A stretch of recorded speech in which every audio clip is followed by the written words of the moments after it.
Good evening, one and all, and happy day after Boxing Day. Whatever you call it, it's that weird zone in between Christmas and New Year's Eve. But I actually quite like it because you have some time off. Maybe you can see some friends. You can kick back and relax. And lucky you lot, you can tune in to the best Leicester City Football Club content on the internet. It's blue tinted glasses. And my Christmas present for you is I'm joined not just by one, but by two amazing analysts. So let's start off with the main man. It's Locks. How are we doing, Locks? How the devil are you? Yeah, I'm all good, mate. I'm all good. I was going to say, you did say there we all have time off. We don't have time off from Leicester City. That continues 365 days a year. So yeah, I'm all good, mate. Yeah, nice Christmas. I'm feeling it a bit, mate. Feeling a little bit heavy, and you know what I mean. Yeah, I'll looking forward to this one. Absolutely. Let me tell you that I can confirm Locks is the hard taskmaster. After a loss like that, you've got to put in the extra yards. 1 hour after the instant match reaction, get a text saying, Anil, what's on tomorrow's show, mate? But luckily, I feel I've delivered, and that's what we do at Blue Tinted Glasses. That's why we're the best channel. But you know what? I said we've got two guests. We've got another guest from a surprise location this time. It's LCFC Duck, Mr. Andreas. Good evening. How are you? Yeah, I'm doing good. I've had a great Christmas with my family, you know. I'm staying home at the family house until I think the New Year. So the next few times you'll be seeing me, it'll be from my uni laptop, like no headset. But I've been told my microphone is all right, and that's the key point. I had a great Christmas, got some good presents, and I will say, my day didn't get ruined yesterday as much as I feared it would have been by Leicester losing to Liverpool. Good. Well, good evening, everyone. Thank you for joining us today. So what have we got for you today? We're going to do a bit of a double header. We're going to look at the analysis of the Liverpool match, and we're also going to look ahead to Man City. And we've also got some interesting discussion, I think, about the squad and sneak teaser. Tomorrow, Locks has got a brilliant show. It's the scouting report. Everyone loves to play Football Manager, so look forward to that. But I'm going to set that up pretty nicely because I think this is a pretty important January, as we all know. But without further ado, let's start with part one. And it was Liverpool versus Leicester City. The game finished 3-1, but an interesting game. I think before the match, not one of us gave us a chance. And actually, we played 45 sensational minutes before it all started going a bit pear-shaped. So in the end, I think 3-1, most people probably would have taken that before the game started, which is a bit depressing, to be honest with you. But it is what it is. You can see that predictably Liverpool had a lot more possession. They had a lot more XG. But you know what? I would say compared to other games that we've played, Arsenal, Newcastle, West Ham even, it was more competitive. Perhaps we could have done a bit better in the attacking sense ourselves, but we did take the lead and we did protect it for quite a while. But we'll get to that with the lads in a moment. So let's start with the lineup. And the big news was the goalkeeper making his Premier League debut. Polish. It's Jakub Stolarczyk. I'm half Polish myself, actually. Fun fact for you all to know. Worked his way through. That's all I know. Well, there's some other words I can tell you, Locks, but they're not suitable for this stream. Maybe at the post 10 o'clock show, I can tell you that. But we'll hold that for a little bit. But yeah, he made his debut. But what I will say, I'm going to ask the lads in a moment what they think about the team lineup. But I think it is fair to say that Ruud is now starting to have his preferred team lineup. And I will say that I think that's always a good sign in a manager. I don't think Cooper ever knew what his best team was. We, of course, may not think it's our best team, which I think is fair enough. I've got a feeling that the lads here do not think it's our best team. But you are seeing some consistency. This back four seems to pick itself right now. Mavididi seems to have played his way into the team. Bilal is starting to appear as the 10, but drifts around. And it's the other positions that are a little bit up for debate. I think the number 6 position is interesting. Soumare seems to have got his way in there, although we don't know what will happen when Ndidi comes back. Harry Winks came back into this game, but only played around 60 minutes. I get a feeling that he, wasn't quite match fit. But Jordan Ayew, after a pretty poor performance in some of his previous matches, started again, which was interesting. And he didn't have such a bad game. And perhaps unsurprisingly, we put Patson Daka up front. And that's something that we all called for, thinking that the pace would be important against a team like Liverpool. So I'm going to come to Duck first. You saw this lineup. What's going through your mind? I think it's all right. I don't think it's perfect. Happy to see you all dropped, of course. We were discussing a bit, should Hurry start in front of Justin? That's maybe where I would have changed things first. I think with the CDMs we have right now, I'd prefer Soumare and Ndidi, but Ndidi is injured, so Winks is is doing a good job there for the time being. But I'm going to say this is probably going to be an unpopular opinion, but I think Jordan Ayew in this sort of game, starting ahead of Buonanotte, is totally fine. I mentioned in the group chat as well yesterday, the improvements we've seen in his defensive work rate, and more so successful defensive work rate, because even in the Brighton game, he tried to track back a lot, but very unsuccessful in his attempt to play defensively. So I think in a game like this, I'd rather have him start over Buonanotte, who I think his biggest shortcoming is his defensive work rate and what he offers defensively. We can see him, he likes to drag the ball forward and, go for these counters, which is good. But he often loses the ball that makes us vulnerable on transition. And we do not need that, or we did not need that against Liverpool, because when they were most dangerous in the first half was when we lost the ball on transition. Absolutely. Locks, how about you? What did you make of this starting lineup?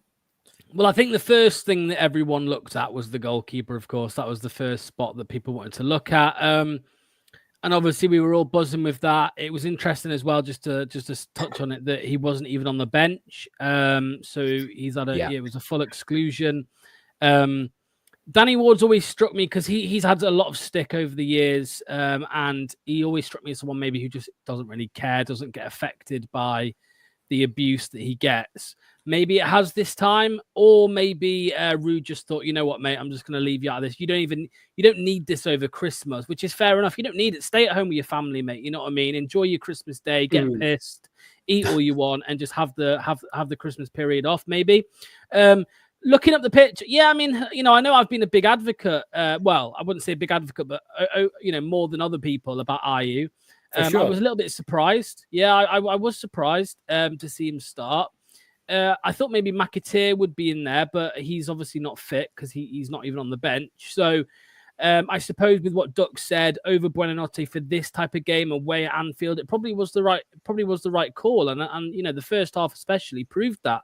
I'm sure you'll get to it, Neil. Obviously, how long he stayed on for was a little bit of a problem. But yeah, I think it was a decent team, considering that some players were going to get rested. And the midfield is, like you said, it's an interesting talking point. Where does that go when Ndidi's back? Who stays in? It's going to be a really interesting decision for Ruud to make. Absolutely. You did make me laugh with Danny Ward getting to enjoy himself at Christmas. He's been enjoying himself for the last 4 years locked at this club. Look at his belly. He's been having those mince pies like they're going out of fashion. Fair play to him on that way.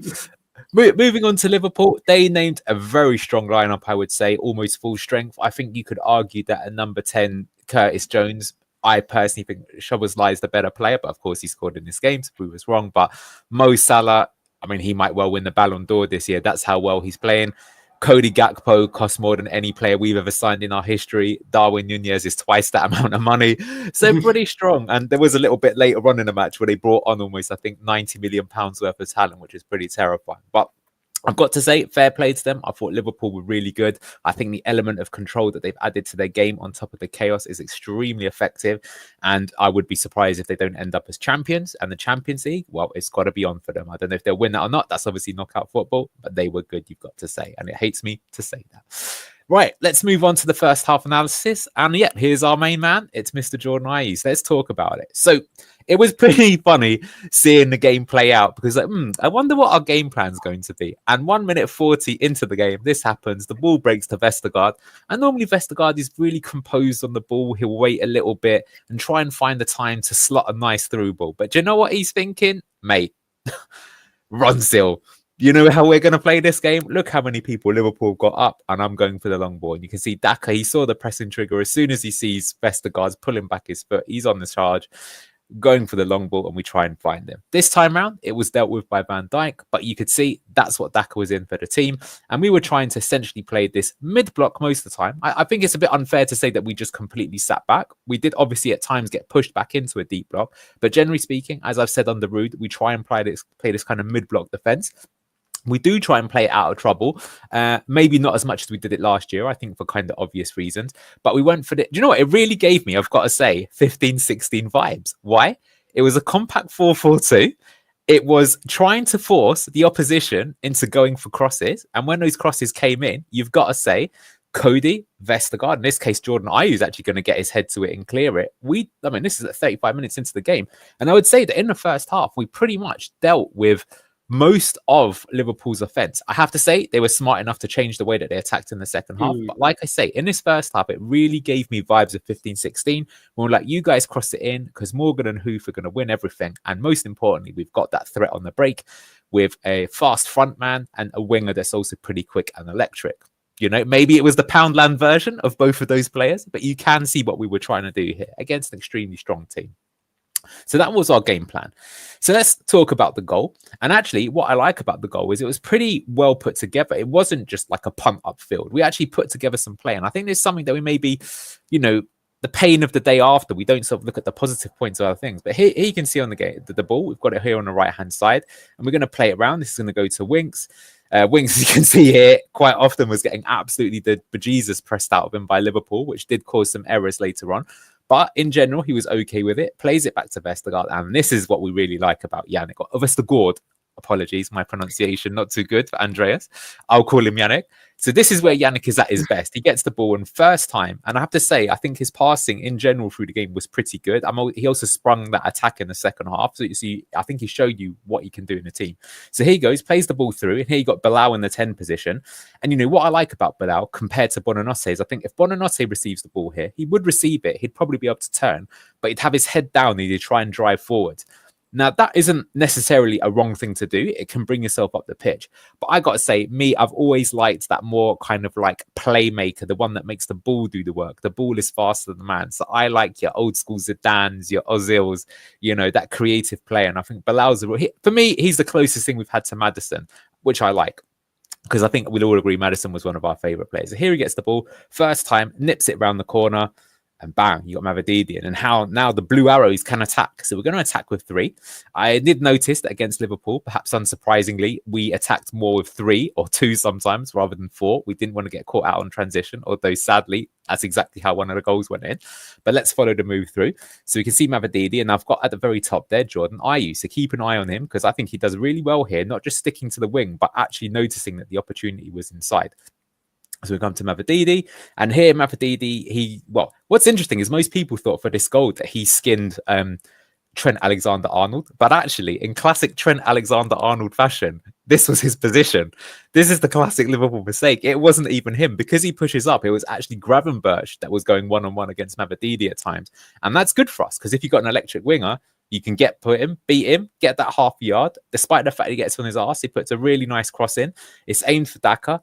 Daka, that's probably the usual touch you'd probably expect from Patson Daka, but fair play. He keeps it alive. He plays it into Ayew, and Ayew, this is really good. Got his back to goal, uses his strength, holds it up, swivels, puts a shot in. At first, I thought it was a brilliant shot. It did get a deflection, but who cares? If you don't ask the question, you won't know what the answer is, and he tucks it away. In for 1-0. And look at that. He's even smiling. Don't see that too often from Jordan Ayew. So that was a really worked goal. Only 6 minutes into the game. And I don't think anyone in blue tinted glasses could quite believe it. It's like, hang on a minute. We actually look quite good. That's a well-constructed move. As I say, lots of passing through. Vestergaard with the line-breaking pass. Bilal aware. The team working well together. And you've got to hand it to Jordan Ayew. I mean, donkey or not. I mean, I think he's proved that he's been a good part of business. So it's 1-0 up. So now we're going to move on to the keeper making his debut, Jakub Stolacek. So here are some stats for him. I think they were pretty good overall. I think you can see that with his passing, that maybe could be improved. I would say against Liverpool, though, that's probably to be expected. We can see he made a lot of clearances, tackles, won lots of duels. According to his stats, maybe he could have prevented 1 goal, I guess is what they're saying overall. But if you compare the fact that Danny Ward was minus 2.78 and we were literally playing the best team in the country, I personally was pretty impressed by Jakub. What could he improve? I think fair play to him. He was brave with his passing, and I think he kept to it even when he made mistakes.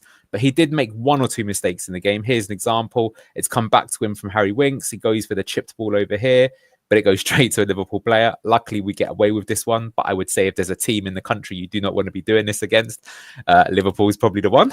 Although I'd say maybe now that Klopp isn't there, they might take their time rather than just force it back right away. But fair play to him. He also made some really solid saves. This was the one that came off the post, but he got there first and turned it away.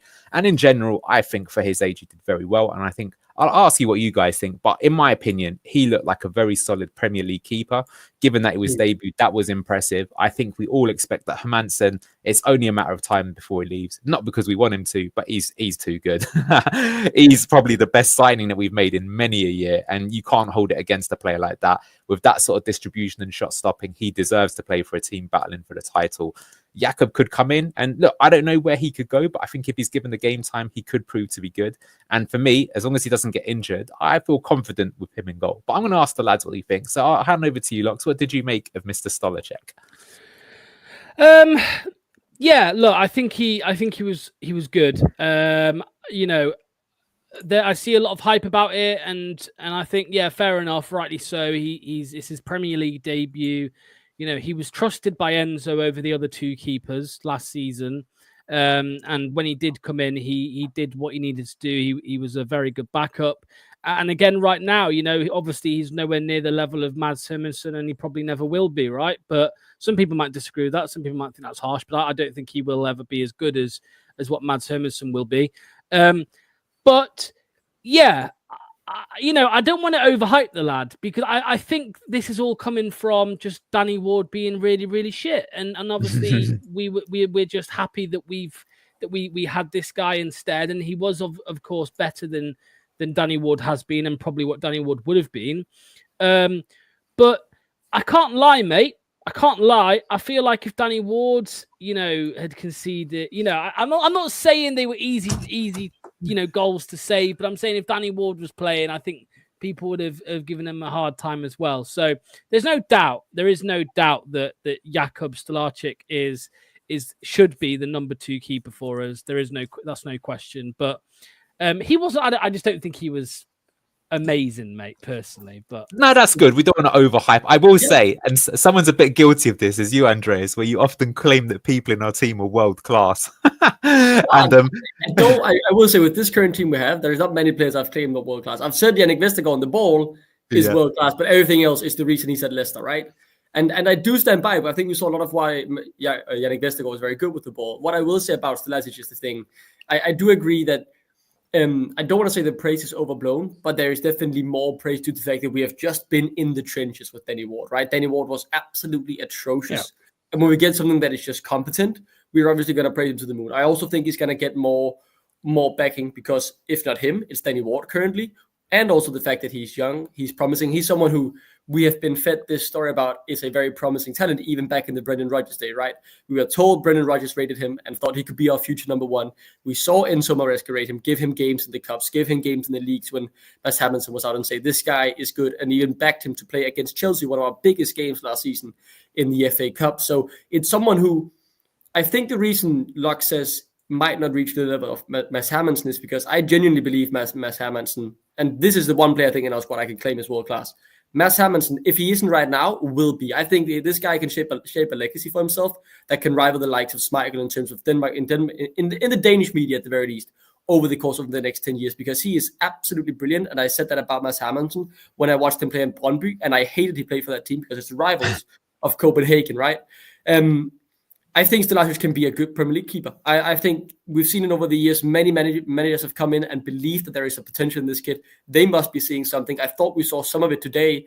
And while this is far from the final product, I think, with Stolarczyk, I believe we have someone here who could potentially, if he continues his good development, be our number 1 keeper. How good of a number 1 keeper? That's then another debate. But I certainly think that he could be good enough to be our number 1 for a few years. Absolutely. Guys, if you're liking the content, would love it if you could leave us a like, smash subscribe if you haven't already. 50 of you in the chat. Please let us know, because we want to know which of our content you like and how we can improve it. All right, Locks' girlfriend, if you're in the house, please can you restrain Locks, because I got a feeling that this moment is about to send him absolutely mad. So let's talk about Steffi Mavididi, and I'm looking at his face already. So we had a golden opportunity to make it 2-0. And you got to say, another Dane was involved in this move. So Liverpool are on the attack, and I think they're a bit greedy. They go for this cross ball, you know, the square ball, as you call it. And I know what's coming next. Yeah. That's it. That's my boy. VK gets on the ball, reads it brilliantly, and plays it in. And look at Mavididi, even though he's in this stride. And I said, as Daka, he turns and spins and goes, you know what? I've got to get my... No, so it was Mavididi after all. Daka, of course, was up here. And so now the 3 blue arrows are going to attack. This is actually Christensen on the ball, but Mavadidi's going with it. Now it comes to Mavadidi. And yeah, keep your eye on VK because as predicted, of course, while he doesn't receive the ball, you have to say that he actually does his part. If you look at Joe Gomez here, because Christensen's going to make the run here, and again, this is Gravenberch rather than Trent Alexander-Arnold, what happens is, look, he drags Gomez out of position and that opens up this passing lane. Mavadidi gets it, and you can see the sort of ball that he's going for. Now, yeah, I think if the angle was slightly this way, it could be better. But you know what? I've got to say, if you watch this move back again, I've got to say, I think Patson Daka is a bit lazy, in my opinion. I will say I think it's one of those where they're not quite reading one another. I don't know if you guys play football, but sometimes when I play with people for the first time, I might ask you, like, for example, Andreas, when I pass the ball to you, do you prefer it if the ball is to your feet or do you prefer it if it's slightly in front of you? Because some players, because they're fast or they're technical, it's much better to have it in front of you because it's easier to make something happen with it. Other people, it's fine. You know, they're more of a sort of control type player. So that's where I see it. But you've got to say, if you freeze the frame here, I mean, what an opportunity. Even though there's only 3 of us and there's 5 Liverpool players, the right ball in here and it's going to be 2-0. And instead, the ball slightly far ahead.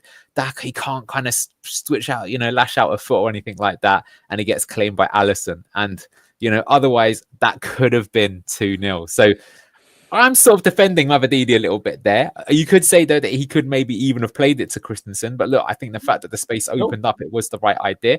I'll start with Duck because you're gagging to say something. Go for it. If there is anything that I will say about this play is I'm happy that he doesn't play the ball to Christensen. That's the first time you've heard me say this on the broadcast because I've been complaining that he never does it.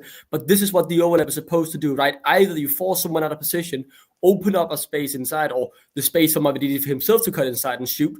This time it's the pass opportunity that opens up, or they don't cover the overlap and you pass it to the overlap and then you get the cross in, right? I think here Mavadidi reads the situation well.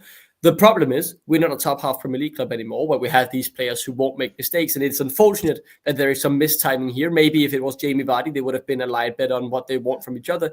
And I think Anil is making a point that could be right. I don't know. I don't think any of us will be able to know what goes wrong here. If it is the mismatching tactics or it's simply just Mavadidi not being good enough, because that is a massive chance. And the fact, what really saddens me is that we didn't get a shot on target, right? If Alisson pulled off a world-class save, fair enough. He's a world-class keeper. But it's so sad we don't get a shot from a brilliant piece of play that has been, you know, good from both of these players we've seen in action so far. Christensen and Mavadidi does well up until the very last ball. Yeah, just before I come to Lux, I've got some more evidence to help him make up his mind with other parts of the move. So that's happened earlier on in the game. Now we've got to the 44th minute, and I'd actually argue that this bit that we're going to see now is actually the most frustrating part. So we've actually played really well at this point in time. Liverpool, they did have actually, up until this point, they had that chance that came off the upright with someone swinging the ball in. I think it was Curtis Jones or maybe it was Cody Gakpo. But generally speaking, they hadn't really created a clear-cut scoring opportunity. And we were seconds away from half-time. And we really wanted to go in at half-time 1-0, give the team some recharge their batteries and come out again. But maybe this is a bit of an issue. So Ayu's got the ball here and he plays it to Winks. Now, Winks has actually got plenty of time on the ball here and he's got a free passing option into Samare. But as Manny will be saying is that teams know that with Harry Winks, he's the pressing trigger. And when you get the ball, look what's going to happen. And look, that's, I think, Darwin Nunez. Darwin Nunez up here. Who's this? I actually don't know. Alexis McAllister. He's going to lean in and they rob the ball of him. And now, again, what's the one team in the league you probably don't want to concede this type of opportunity to? It's Liverpool. So Liverpool are on a break, and actually right now we're still pretty well set. Yeah, they've got 4 back here, but we've got 3. We're in the right spaces. Victor's back, and of course you've got the danger man Salah, but at least he's sort of aware of him. So the move's going to continue. They're going to try and play it into Jones. Jones actually does a little back heel to Alexander-Arnold, and now you've got the danger man Mo Salah's here. Alexander-Arnold almost knows telepathically the pass to play. Fair play to him. You've got to say he's inverted into the central position. That's something they are doing at times under slot. Plays it into Salah, and you know what? This is just how good Mo Salah is. To be honest with you, he had been quiet the entire game so far. We've done a really good job on him. But if ever you needed a reminder of just how good this guy is, unlucky Mavadidi, fair play to him, that he's sliding in. He's desperate to try and block the shot. But he Salah actually got a touch on it. And he got a touch on the ball. This before the shot, he got a touch, and then it still fell to Salah. Yeah, fair play. Well, that touch might have made all the difference because it hit the crossbar.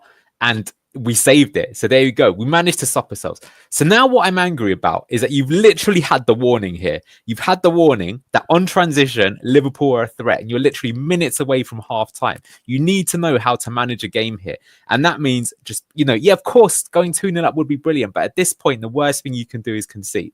So straight from the goal kick, literally, it's the same sequence. This is a crazy couple of minutes. So Stalajic pumps it long. That's fair enough. He's trying to find the ball. And fair play, Mavropanos up here, and he does really well. He turns in between these two. He had the beating of Alexander-Arnold here. Perhaps not that much of a surprise, but still fair play to him. He plays it with Daka, the 1-2, and now he's got the chance to drive down the wing, which is brilliant from Steffi. He's ahead of them as well. There's so much he could do here. And here I've got kind of like, when he's got the ball here, there are 3 things you could do. And of course, what happens, he doesn't do any of this, which is the problem. So what could he do? I wanted him to drive at goal, maybe, try and have a shot, or dive, try and win a penalty, the Vardy classic. Of course, it's worth doing it. Probably the percentage play, given that there's 2 minutes here, it would just be to run into the corner flag and try and win a corner.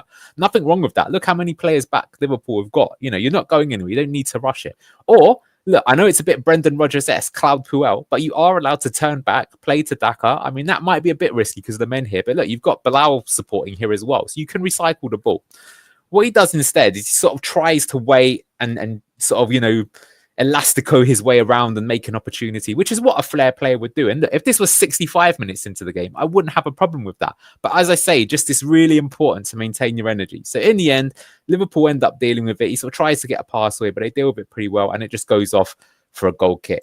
But fair play to Liverpool, right? Because a lot of teams would just be waiting for the halftime buzzer here. But they know that this is their best opportunity to attack Leicester because you've got El Kanous out of position as well. You've got the front four. That this might be the one opportunity in the half where that defense isn't set. So Alisson gets it and he plays it quickly. And they go through the vertical passing really quick, which is what all the top teams do these days. Goes to Gravenberch. Gravenberch has shown why he's such a good player in the Premier League this season. Plays the ball through. Comes to another one of their players. I think this is Gakpo. He's going to find it. Yeah, because he's going to come back to him in a second. No. So this is Gakpo on the wing here.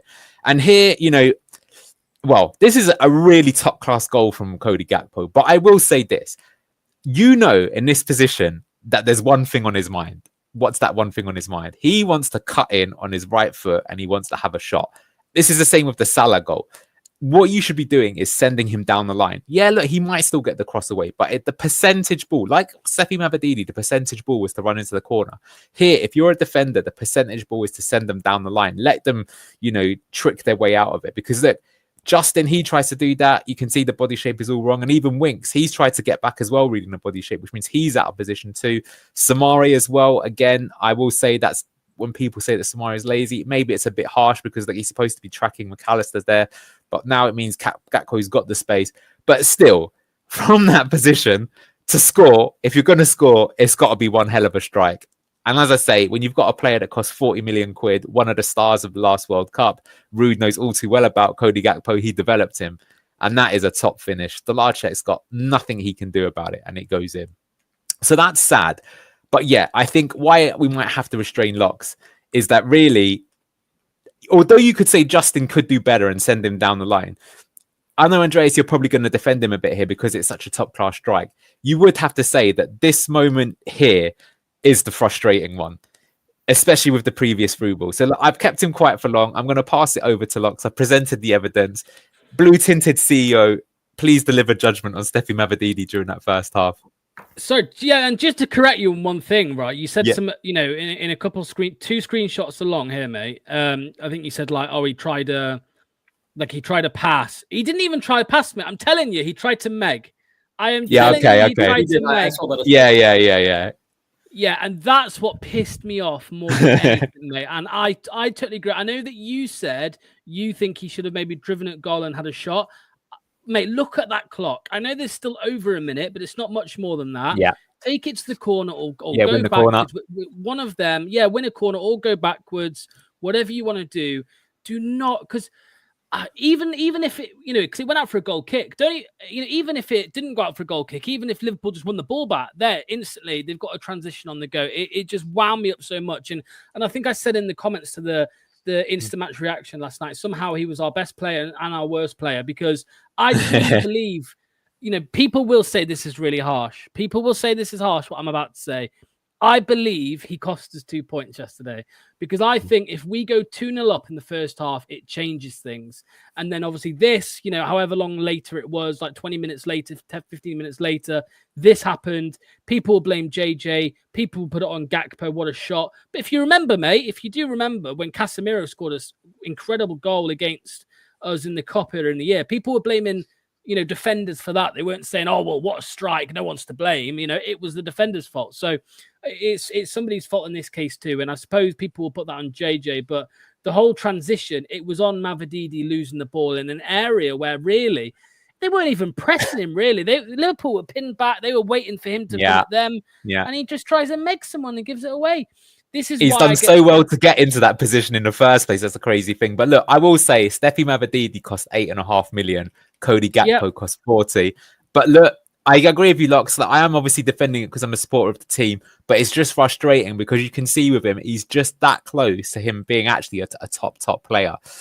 Just want to say, Froggy here, I love it here. He goes, I would have passed to Bilal. You are my spirit animal. All my friends call me a sideways and backwards merchant when I play, but I do sometimes have those Hillemans-esque through balls. I just pick my moments when to do it, but there you go. Andreas, do you want to say anything? I understand the frustration, right? Especially because you have 3 decent choices there and you go for none of the above and you end up losing the ball. But at the same time, I think only pinning on him is like, I think the blame has to go on multiple people here, because to me, I was disappointed in both Winks and Justin because, as you discussed, Neil, you don't let him get the shot away. Initially, Justin should force him to keep running on the flank and not cut inside. You don't let a player whose preferred right foot is on the other side of which flank they play on cut inside and shoot on their preferred foot. People don't let Mavididi do it. People don't let Fatawa do it because they're brilliant at it. And Gakpo, even better. You can't let him do it. I'm disappointed in Wings not closing down the shot. I'm disappointed in Justin not forcing him to go down the flank and put in the cross instead of cutting inside and shooting. But I'm also disappointed in Mavididi. I think the blame is to be put threefold. But at the same time, I think one thing with football is obviously it's decided by big moments, right? It's decided by these small individual moments. But I think we are often too quick to just paint our whole player's game on those few big moments. And I'm a bit up and down on this myself as well, because obviously those big moments are what matters most, right? That's what wins and loses your football games. But I thought up until this point, Mavididi had played near a 10 out of 10 half, except for the only one thing I really complained about was that one through ball to Daka that he didn't manage to get on, because I thought he worked hard in defense. I thought he was brilliant in the 1v1s. I thought he did so many things correct. And his whole game, and I guess that's just the point of football, right? Gets painted by these 2 bad decisions, or I don't want to say bad decision with the Daka thing, but bad execution and then a bad decision. He has to take some of the blame. I agree. I just don't. All right, well, let's move on. I would say I think you're kind of both right, and I think fair enough to you, Locks. Obviously, I've tried to present the evidence, but I think you can make a good argument to say that, yeah, look, those better moments in the fine lines, they could make a big difference. I don't think this is bad, though, as Connor Cody's reckless challenge in the 95th minute against Crystal Palace when we were 2-1 up, though, for example. Which I think right? It's a brilliant strike. It's an absolute brilliant strike. So the first half ends, and sure, Liverpool have a lot more possession, but, we restrict them to no big chances. Yes, they had 10 shots, but most of them, their 2 best ones literally came in those last 2 minutes. Actually, the XG before they scored the goal was actually lower than ours. So we had really been doing a good job. But it shows you that, I want to add something to this total shots thing, because we've been talking so much about the amount of shots we concede. I think often that stat is taken out of context, because I see multiple times in games when teams struggle to break us down, they might just have a crack at it. I saw it a few times against Liverpool as well. They struggled to break down our formation. They decided to have a crack at it. Mo Salah tried to go for a worldie or whatever. I think often, and as you can see on the statistics, right, we are conceding a lot of shots on the route, but very few big chances, because we don't give many big chances away anymore. Yeah. Obviously, this one, I would say that could probably be counted a bit as a big chance, but I think we saw multiple times that this is not the specific Salah shot I'm referring to. Teams are now just trying their luck against us, right? Seeing if they can get something off when they are a bit frustrated, because I think we're defending a lot better, and I think this amount of shots conceded stats is taking a bit out of context, because they don't often create too much XG on their chances anymore against us. Okay, well, let's move on to the second half then. So, as I say, we've largely had a good game plan in that first half. And what the game plan was is keep that mid-block 4-4-2, keep it compact, make them cross the ball in and deal with the headers, with Cody and Vestergaard especially doing well. Solarchek had looked pretty handy. But you've got to give it credit to Arne Slot. He knew exactly what they needed to do. And it was noticeable how in this half, instead of going high, they went low. And that little moment caught us with our pants down pretty early. And it was a shame that in just the space of a few minutes, it looked like we might get a famous result and it was taken away from us. So Liverpool here, look down the wing. It's a pretty good move. They found Salah, but Salah here, he decides to turn back. He's not that greedy, actually something he doesn't get enough respect for. Plays it back in. They recycle the ball. And now you can see that they've done this nice move. So Samari's been attracted to McAllister. McAllister, as soon as he sees that, makes the blind run in behind and he receives the ball. Samari's still up quite close with him. They do a little bit of interchange. It comes to Salah again. Salah, you can now see as well, here's the danger man, Curtis Jones. He's making quite a big run from deep. And this is why these runs are so effective, because if no one's got their eyes on him, who picks him up? So Salah's going to play the ball to Darwin Nunez. Pretty clever from him. Again, rather than being greedy, he knows that if he taps it back, he can see he scans. He can see that there are men coming. He plays the ball back here. And yeah, look, this may be, I was thinking this at the time, could we have done better here to win the ball back? I think, to be fair, you know, rather than go for the crunching challenge here, the team don't want to concede a penalty really early on in the second half. So they don't go into this challenge as aggressively as they maybe could have done. I think that's Mavididi they're trying to defend. But if you look back at it, it did surprise me at the time that we couldn't win this challenge back. I thought we were going to turn it over because we're fairly well set defensively. And now look, it comes to Salah. Oh, no, there's a lot of room here. But again, he's clever. He dinks the ball back. And now you can see you've got Bilal, you've got Samare. I think this is something you've got to say. That's a common trait in a lot of the goals that we concede this season, is that a lot of our midfielders are just caught too static. They're not the only culprits. I've seen Skip do it. I've seen Winks do it. I've seen Buonanotte do it. Most of our team tends to do it. They're caught ball watching. It is very, even if you play the game, it's extremely difficult to deal with this sort of move, right? The run from late, because as soon as they've made the run, even if you spot it, you're going to be behind and that half a yard can kill you. It comes into Jones, and fair play to him. You know, he just taps it in as fast as possible. Like, he realizes the chance is immediate, like, you know, before the goal could be set. So, you know, you could say, could Cody or Stolarczyk do a bit better? But it's coming at them so quickly that, you know, you don't really have time to react. It's a good goal. And there you go. I was really impressed by that. I thought, as you said, credit here goes to Arne Slot, because that change, I immediately noticed it when we got into the second half. And I think that's just a sign of a brilliant manager. As the game progressed, I thought they were able to do it less and less as we started to adapt, right? But I thought, full credit to Liverpool. That's just a change, a tactical tweak in the changing room. Worked out brilliantly. I thought, that was a well-crafted goal. Annoying we couldn't survive the early onslaught and then keep it 1-1 and try and defend from there. I was a bit because I was a bit conflicted because, yes, we conceded, but it shut Manny up because you know what Manny's like. He's he was literally yesterday slagging off Curtis Jones. He said, "I think he's rubbish. I think he's crap," and then he goes and scores. I went, "Have that, Manny." Yeah, I would have him in my team all day, every day. But I think, look, to be analytical and try and look at it, generally speaking, in every phase of the move, we're pretty well set. Maybe look here, Samare's just behind here and he's got to try and get goal side. That's maybe because, look, in the next move, he's, as Pipes would say, he's a bit lazy with his jogging where he could run there. And that's the thing, is Samare does have good moments, but I think that's, well, we're going to come to it in a moment in terms of Samare's place. Just want to give a big shout out to Craig from Dallas Foxes. I hear you're in the UK right now, so hopefully you get to meet up with Mr. Locks. I am actually going for breakfast with him on Sunday morning. All right. Pics or it didn't happen, but I'm pretty sure we're going to see the pics for tomorrow's show. So, okay, that's 2-1. Now, look, this is the thing that I said to you actually off air, Andreas. So the thing that did make me a bit sad, right, is that they've just in the space of a few minutes, they've turned it around and now they're winning the game. But what was sad is that basically, let's be honest, it was game over at that point. And this is just 2 minutes into the second half. Now, I do understand it that, like, if you go for it, you're going to be vulnerable and you don't want to damage morale, etc. But look, that's pretty grim. This is Steve Cooper-esque stats. That's an XG of 0. 0 big chances, 0 shots in the second half. We're going to come to in a moment. Maybe we could have had one shot if it wasn't for the sheer ineptitude of someone in particular.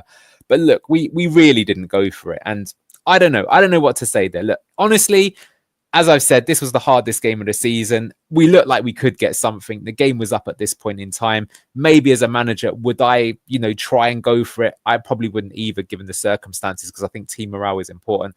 But that is disappointing. So let's just go to it because you want to see this bit. So here's Daka's opportunity. The one sort of nice moment we made in the second half. Ayew wins the ball back again. His defensive work was good. It comes to Vestergaard and Yannick here. Well, look, here we go. This is where he really is good. turns on the ball. But, you know, for him, he's in proper CDM mode. He decides to do a little bit of Tillemans here and drive up, plays a nice ball, spots the ball, and look at that. Boom. He finds Mavididi. It's so good, man. Well, you can see just how quickly, and he's really good because he's turned out of pressure, scanned the situation. I mean, this is great. If you're a defender at home and you're looking to learn from the best, I mean, I wouldn't learn from his slow pace or turning circle, but this is genuinely great if you're a CDM. This is, I mentioned to you that I'm a sideways and backwards merchant, but I would love to do this type of ball. This is what I sort of live for. I like that position. Plays it really well. And yeah, look, it's beautiful because Mavididi can control it pretty easily. And you've got to say, fair play to Mavididi. He scans the situation as well. And rather than trying to do a nutmeg or an elastico, he just plays the ball first time into Daka.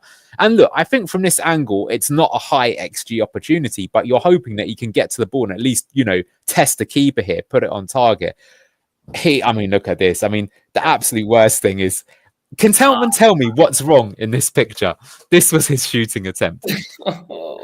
So it's just unfortunate, right? I think that was a big takeaway. I would have loved to see us test the keeper 2 more times. I don't expect Daka to score from this position, but you have to test the keeper. You have to at the very least hit the ball towards the goal. And I really want to believe in a Daka redemption on the Rude, but that really did put a damp on my expectations. I've got to say, if you had football trials and you did this, you would not be invited back for day 2. Like, that's how bad this is. For a professional footballer, I don't care whether you're a CDM, a centre-back, a left-back, or a goalkeeper, but for a striker that costs £30 million to do that is embarrassing. It's embarrassing, mate. Especially because at first I thought he took his eye off the ball, but he hasn't. That's even worse. That's the only way you could make a mistake like this. But look, I've said this before. With Patson Daka, I noticed when he was playing for Salzburg that all his goals tend to be the ones where he smashes them. Like that goal that he scored against West Ham was a good example of that. Like he's got that Jimmy Floyd Hasselbank ability of generating power from nowhere with both feet, which is quite impressive. But a top striker, it's weird that he doesn't have those kind of caressed finishes. Like Vardy's so good at it. Like that same goal that Vardy scored against West Ham, he got the ball and he just passed it in. He didn't have to, like, if that was Patson Daka, he would have smashed it. But Vardy just has the confidence. And I think Daka's got to work on that. Like, that's why opportunities like this, he fails, because I don't think he even tries it enough. So if I was Rude, get him to work on that sort of stuff. I think Van Nistelrooy himself, something you've got to say about him, he was the ultimate 6-yard in the box striker, but he could score all type of goals. Headers, left foot, right foot, power, roll it in, chips, really good. So Daka's good at certain things, but look, I think the fact that the fan base and Luke obviously went off on him, and it's hard when you see something like this. Because as you say, no one expects him to score there, but that is, as Locke said, it is embarrassing. I think it's composure. And by the way, ahead of this show, because I knew this would come up, I did some research. And did you know the PAC JF-17 Thunder fighter jet cost £25 million? That's how much you could buy one of them for. And this is what £30 million gets you. That there is what £30 million gets you. I mean, come on. He does seem like a very nice guy, though. So that's a counter argument, right? He does. Guys, if you didn't know why we're the best channel on the internet for football, there you just got it. Actual facts there. I think if I will hit the ball there, to be honest. I even think that'll be able to do it. Surely. Yeah. All right. Well, let's see someone who has got the composure. Again, it'd been pretty quiet, but you're not keeping a good man down. If he doesn't win the Ballon d'Or, I'll be surprised who gets it, because he's just so far ahead of anyone in Europe right now. The game is getting late. Comes in midfield. Again, this is actually Gakpo. I think actually one man in a match overall, because he got the goal and assist. Plays the ball first time over the top, and it comes to Mo Salah. And at this point in time, again, you look back at it, and we're pretty well set defensively. We've even got 6 men back here. Christensen's on Mo Salah, so we should be able to see this out. But again, what's the mistake that he makes? The same as Justin. What do you not want to do with Mo Salah? You don't want to allow him to cut in on his left foot, because a player like this, he's world class. And I could see it in Christensen's face as well, that like he's not played against a player who can make something happen of not even half a yard, like an eighth of a yard. But fair play to Mo Salah. I mean, even there, even the ball almost gets robbed of him. But that short amount of space, that little feint is enough for him to play an absolutely brilliant ball right into the side netting. Both their goals went into the side netting. Keeper had no chance. Absolutely brilliant finish.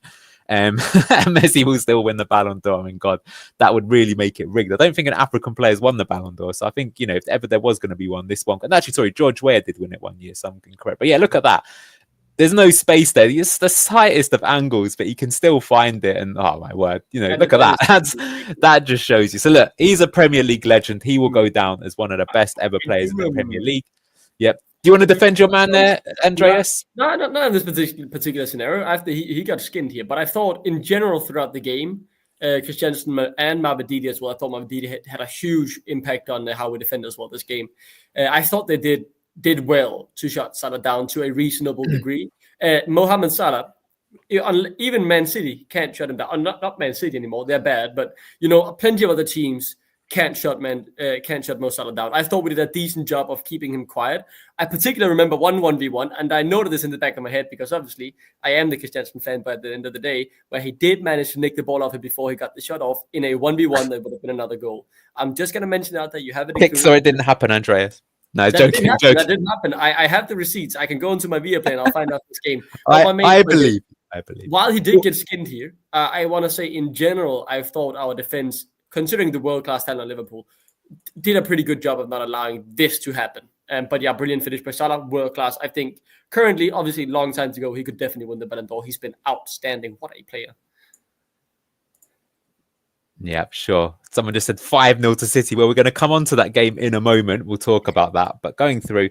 So here were the subs. So the interesting ones is this time round, Rude waited till around the 65th minute. Then he took off Bilal. He put on Facundo.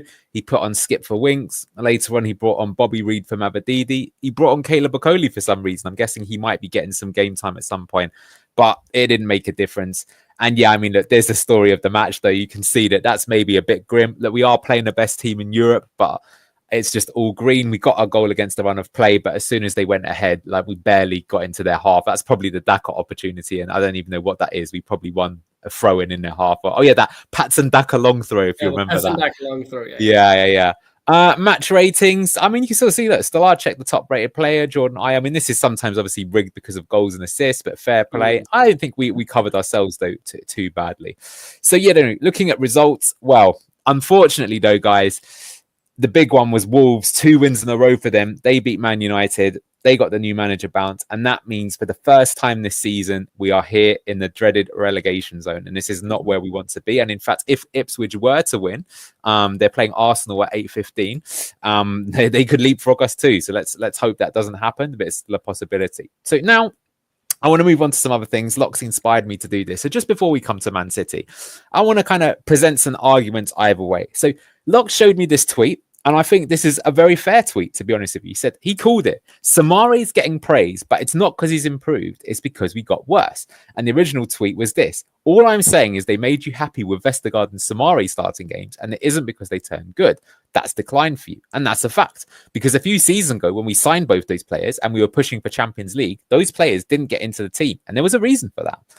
So look, I wanted to rewind the clock back, and this is the 2022 season. And this is also after 18 games, although this is a bit different because this was after the World Cup. So this was actually in January rather than in December. We actually finished at 15 games before we broke up for Christmas in the World Cup. And you can see that at this point in time, Leicester were actually in 14th place. Goal difference now is down to -5, but we're 3 points clear of Nottingham Forest, and we were 4 points clear of Wolves, with 5 points clear of Southampton. We had a pretty decent goal difference, starting to improve a little bit. And at this point in time, we obviously could go into the market. Actually, just look, Leeds were above us, 3 points ahead of us, so they actually dropped as well. Now, this was our squad back then. Right, a lot for you to kind of catch in for, and there's obviously some bad ones here. The goalkeeping department in particular, you've got Danny Ward, Iverson, and stuff like that. Yeah, but look at the rest of the squad. You've got Castagna, Evans, Fast, James Justin, Christensen, Ricardo, Harry Suter was brought in, Shaila Soyuncu, Vestergaard. Now in midfield, you got Harvey Barnes, you had Kieran Dewsbury Hall, James Maddison, Nampalys Mendy, Wolfden Ndidi, Dennis Pratt, Samare, Yuri Tillemans. Up front, you had Daka, you had Iheanacho, you had Tete. Is he a forward or a midfield? You decide. You had Jamie Vardy. This was a much more stacked squad, and we weren't in Europe this season. So what's my point? My point is if you compare that squad to the squad that we have this year, this is the expected value of our squad.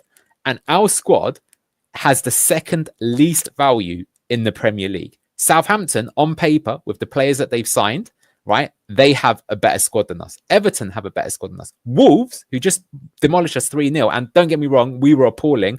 The squad difference doesn't come into it in that game, but they have over £100 million worth of better talent on their team than us, right? Which is why they've got players like Mateus Cunha, right? Where am I going with this? So how much difference does a manager actually make overall? And here's an interesting thing. I don't know if you've ever read this book. You can check it out. But it's a book called Soccernomics. And it goes, averaged over a decade or so, the amount Premier League and Championship clubs spend on wages turns out to be incredibly closely correlated with results, to the extent that it looks like money is almost all that matters. E.g., the coach maybe makes 3 to 5% difference. Maybe the game really is played on a spreadsheet after all. However, to go the other way, that looks at wages, not squad value.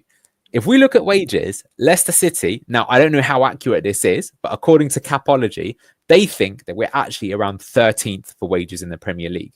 I suspect that that's not necessarily true, but it could be. We do know that Leicester overpay a lot on wages. You've got people like Ward absolutely stealing a living. But I will say that something that's very noticeable this season compared to previous seasons is that our percentage of estimated revenue is down to 67%. Whereas the team that got relegated, it was something like 113%. You can see Ipswich are at absolute maximum capacity. You can see Brentford are pretty close up there. Other teams near the bottom, like Forest here, supposedly on 88%. Maybe after the PSR restrictions, fair enough. So maybe if you look at this, you could say, well, we should expect more because we've got a better squad. But as I say, I personally think the better stat is the value. And I guess where I'm going, and this is going to be the story for tomorrow, which we're going to do the show, is that I think that if this is what our squad is, it is going to be difficult to stay up. And ultimately, what you're noticing, I notice I said squad, not first team. I think our first team is pretty good. But when you're lining up without a keeper that is one of the best young keepers in Europe, without one of the best young wingers in Europe, without one of the best CDMs in the Premier League, without a right back that's been proven at your club for years upon years, and you haven't got quality replacements. Look, I will say, I think we've got to look back at it and say that our business in the summer window was pretty bad. Right, to spend 20 million on Ollie Skip, who isn't coming into the team, or if he is, he's got to come in and he's got to be top class. I think you've got to say, I don't know, like Caleb Okoli, to spend that amount of money, he should be coming in and be like a first team starter, in my opinion, and he's not. So we're going to talk about this tomorrow. And guys, yeah, just before we move on to the Man City preview, what do you make of that? I'll start with you, Locks. Well, it's definitely come down in terms of, I think we were over 100%, weren't we, when we got relegated? We were spending more on wages than we were earning, which was ridiculous. And I think that's actually the first time that's ever happened in the Premier League. But, you know, I know you said it might not be true. That doesn't surprise me one bit, because we were way over what we should be in the Championship. Well, we were way over where we should be in the Premier League when we got relegated. We were way over where we should be in the Championship. So paying wages I'm referring to, and now it's the same again. So, you know, it's kind of the club's fault, because whether they've done well or not this season, you know, you've re-signed Wilfred Ndidi, who I'm guessing is on the same, if not more than he was. Same with Vestergaard. You know, maybe Vardy took a hit, I'm not sure, but it's really, I don't know, it's concerning. It's concerning still, because if we get relegated with, what was it, 13th? That's really not good. You know, it's going to be similar PSR concerns, all of that all over again if we go down. Added on top of what's already looming over us with the EFL, they're going to want to just, I mean, we've said it time and time again, spread the cheeks. So it's not looking good. But absolutely. If we stay up, well, anyway, right. I think that tees up. Look at this handsome man here. Of course, I'm talking about Kiernan Drewsville. No, I'm not. I'm talking about this man. It's Locks. So tomorrow at midday, we're going to be doing the scouting report, because I think it's really important we get this window. I know that Andreas and Locks, you're involved in that. So join us tomorrow. We're going to talk about the players that we think we could sign. You're probably also going to see Manny suggesting we sign Kylian Mbappe or something like that. But let's wait and see what happens. But yeah, that's tomorrow. So look forward to that. So now we're just going to quickly come on to the Man City game. Andreas, if you've got to go, no worries. Yeah. No. I didn't have to. Okay. No, it's me. That was me. Ah, of course. No worries. Well, Locks, of course, the legend. We will see you tomorrow for your scouting report. Yeah, sorry, I need to nip off. But yeah, we'll see you tomorrow, 12 p.m. Be there or be square. Is that the old saying? Yeah, cool. But But don't go anywhere, guys, because we're still going to spend a few more minutes looking at the Man City game, which I'm sure you're all interested in. Just quickly, Neil, right? Back to the wage point. I very much very shortly want to touch on this because I do know we don't have much time left. I think this statistic is a fact that we have been mismanaged, but it also shows we're heading in the right direction, right? We are not no more spending on that many players or bloating our squad with the overpaid players. There are still some at the club because obviously that contract has to run out before you can get rid of them, i.e. Danny Ward, maybe even Daniel Iversen, don't know what he's earning, but there are certainly players who are being paid far too much from what they're worth, and you are showing that here, right, with the squad values and how much we're spending on wages. But I will say it's a sign that we're heading in the right direction, that we're moving down towards the state, because we should not be playing players who are not Premier League quality as much as someone like Danny Ward or whatever. So just showing them that we're heading in the right direction, but we were in deep, deep trouble when we got relegated with the wage we had before. And they are slowly but surely, but it does take time to correct that mistake. Absolutely. Well, I would also say that maybe makes me think that we could go up to 77%, maybe even mid 80s. So that's why I think we will see players come in. And you never know, if we do sell players like Cannon and Suter, even if it's not for the most amount of money, that would free up some more wages, because of course them being on loan doesn't count right now. But on to Man City. So as Easy's put here, right, Man City are in terrible form at the moment. They really are. Look at Pep. He can't believe it. This is their current form. It is worse than ours, actually. Yeah, well, they said they would turn Manchester red, did Ruben Amorim, but both the Manchester teams are both red in terms of losses. Look at that. Loss. That's 5 losses in a row. A 3-3 draw after being 3-0 up. 2-0 loss to Man City. They didn't actually beat Forest pretty comfortably. Right? Anyone could beat Forest if they just found them out. I mean, they're in 3rd place, mate. They're cruising. Draw with Palace, then losses again to Juventus, to Man City, to Aston Villa, and Everton got a point against them yesterday. They've really fallen off a cliff. Why is that? Well, it's not the only reason, but I would say that look at their squad. They have got a lot of injuries. So do we, though. I just want to point it out. But for fair play, Rodri is the Ballon d'Or winner. Oscar Bob, one of the most highly rated wingers in Europe. Ruben Dias, one of the best centre-backs in the Premier League on his day. Stones out as well. And then you've got Walker, Mateus Nunes. I think this guy's terrible. Ederson, the goalkeeper. Jack Grealish, that's £100 million player. All of these players being out. Games, no goals. Yeah, exactly. Well, it's funny that you should mention that. So here we look at the goals that Man City have scored, and this is the real surprise. So sure, you've got Haaland, 13 goals in 18 appearances, despite being on a really lean streak, is amazing. But their next top scorer is Josko Guardiola, who's a sort of left-sided centre-back. So fair play. But you look at the rest of them. I mean, Bernardo Silva, only 2 goals. Doku, the wingers, only 2 goals. John Stones, Kevin De Bruyne, Phil Foden only scored once.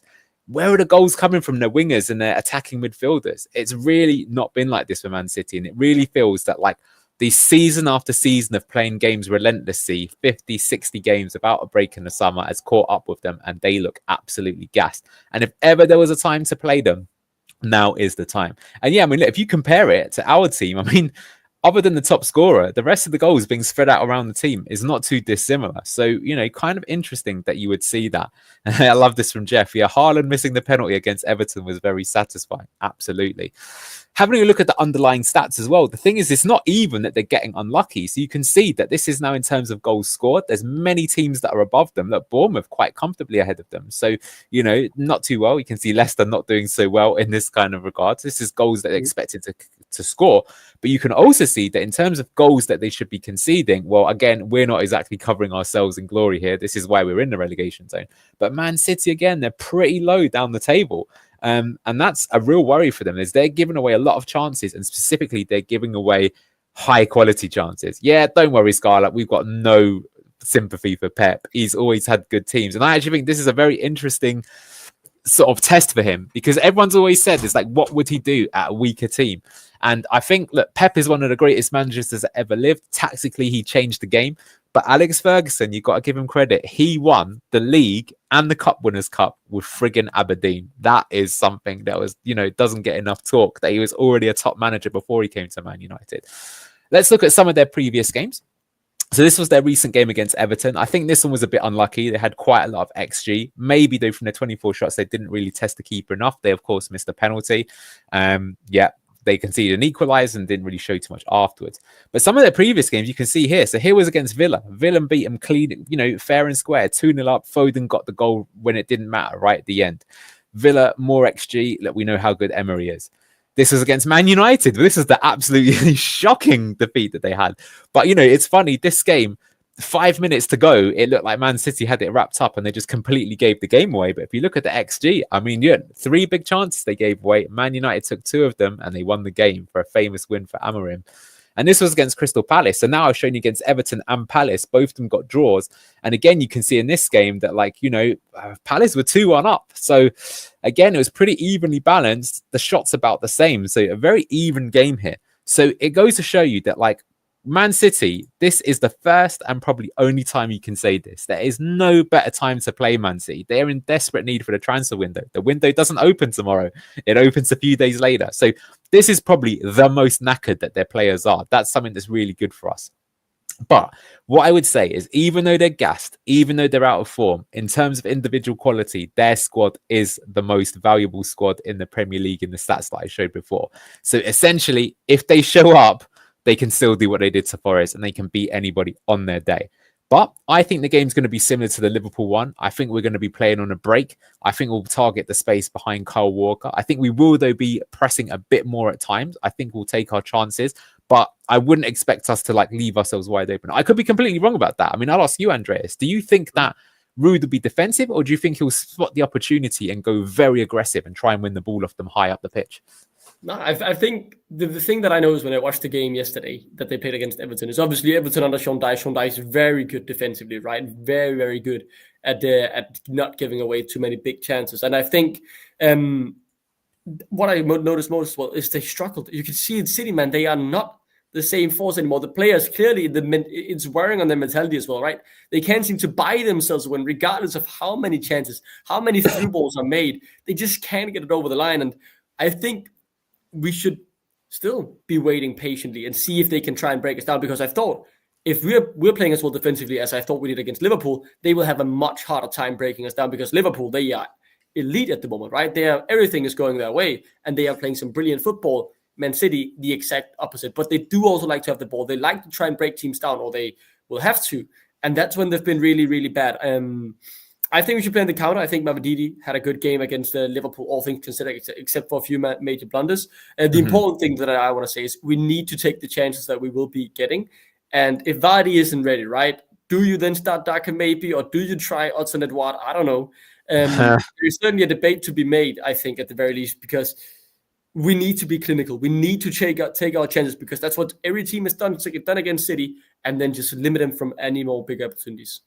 Yeah, Daka didn't really win his audition too well, but I agree with exactly what you're saying. I think where Man City are struggling is that they're not good at breaking down teams anymore. They've lost that creative spark, and they haven't got the ability to just sort of go direct and pop it in the mixer, which Liverpool are good in the chaotic moments. Man City have never really been doing that. Wasn't there a report that Fatawu is coming back in February? I think you've had too much of the Christmas alcohol. He might come back maybe in the last few weeks of the season, but don't expect much from him. And he's not going to be good. Man City don't look as well equipped to get the kind of goal that Liverpool got just before the half. Exactly. They're wingers. The new ones that they signed, like Savinho, who else they are? And they're playing like people, we're not even playing some of the young players. So I think we've got a real chance. So look, my prediction is I actually think we'll get a draw against them as well.